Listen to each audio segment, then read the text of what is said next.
Hello, good morning students.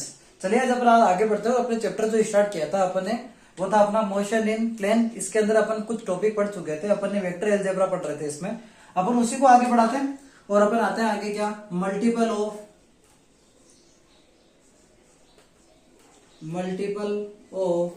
Two vectors. आपको क्या करना है, टू वेक्टर्स का मल्टीपल करना है। आज अपन एक टॉपिक लेंगे, वो है अपना क्या, दो तरह के मल्टीपल काम में लेते हैं अपन। पहला होता है डॉट प्रोडक्ट और दूसरा होता है क्रॉस प्रोडक्ट। यानी टू वेक्टर्स का वेक्टर मल्टीपल और टू वेक्टर्स का अपने स्केलर प्रोडक्ट की बात करते हैं। तो चलिए सबसे पहले लेते हैं अपन क्या, डॉट प्रोडक्ट। क्या होता है डॉट प्रोडक्ट, ध्यान दीजिएगा। माना आपके पास कोई दो वेक्टर है, अपन जैसे लेते हैं ए वेक्टर बराबर क्या ले लिया अपन ने, x1 i cap, y1 j cap plus z1 k cap. इसी तरह अपन ने एक वेक्टर और ले लिया b वेक्टर बराबर कितना, x2 i cap, y2 j cap plus z2 k cap. इनका क्या करना है, डॉट प्रोडक्ट करना है। यानी a vector dot b vector. एक सिंपल सा फॉर्मूला है, वो है अपना क्या, mod of A vector mod of B vector dot cos theta. और एक चीज यहां पे निकल के आती है, जो अपना आंसर आएगा वो क्या आती है, स्केलर क्वांटिटी आती है।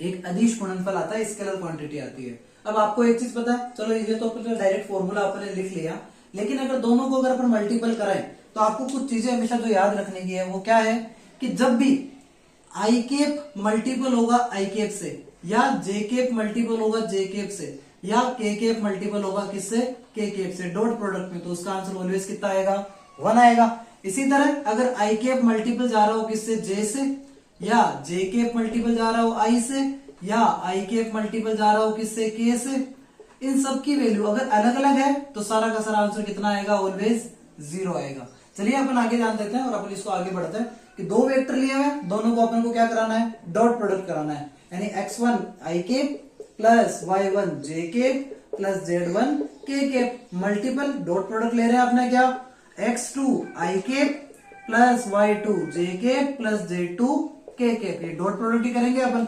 लेकिन मल्टीपल की नॉर्मल प्रॉपर्टी तो अपने को पता ही है। सबसे पहले क्या होगा, ये वाले स्टेप इससे इससे और इससे इन तीनों से मल्टीपल में आएगा।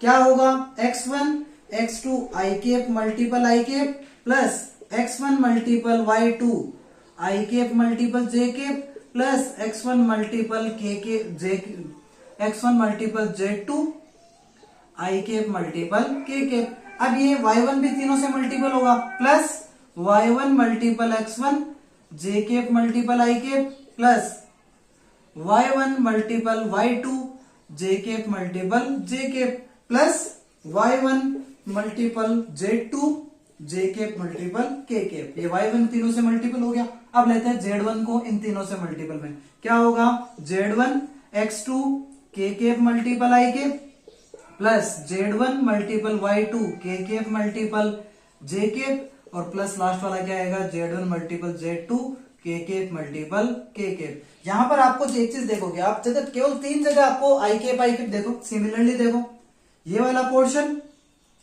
एक अपना ये वाला पोर्शन और एक अपना लास्ट वाला, ये तीन पोर्शन ही आपको क्या मिल रहे हैं। यहां पे देखो i cap multiple i cap, j cap multiple j cap, k cap multiple k cap.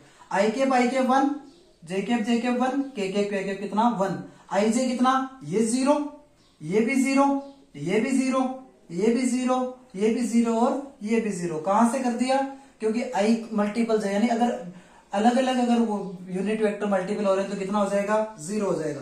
बचा कितना, x1 मल्टीपल x2 प्लस आई का एक तो 1 हो गया, y1 plus y2 plus z1 plus z1 multiple z2। ये अपना क्या आ गया है, कोई भी दो वेक्टर का डॉट प्रोडक्ट अपना निकल के आ चुका है। और क्या निकला कि कोई भी दो वेक्टर को जब अपन डॉट प्रोडक्ट कराते हैं तो आंसर ऑलवेज कितना आता है, एक स्केलर क्वांटिटी आती है। और स्केलर कैसे बोल सकते हैं, क्योंकि यहाँ पर कोई भी टर्म में आई जे और के यहाँ पर नहीं है। आई होप आपको ऐसे समझ में आया होगा। आप इसको जल्दी से उतार लीजिए।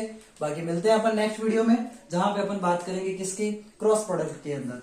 यानी ये अपना तो ये तो क्या था अपना scalar multiple of two vectors. अगला आएगा अपना vector multiple of two vectors. Thank you, have a nice day students.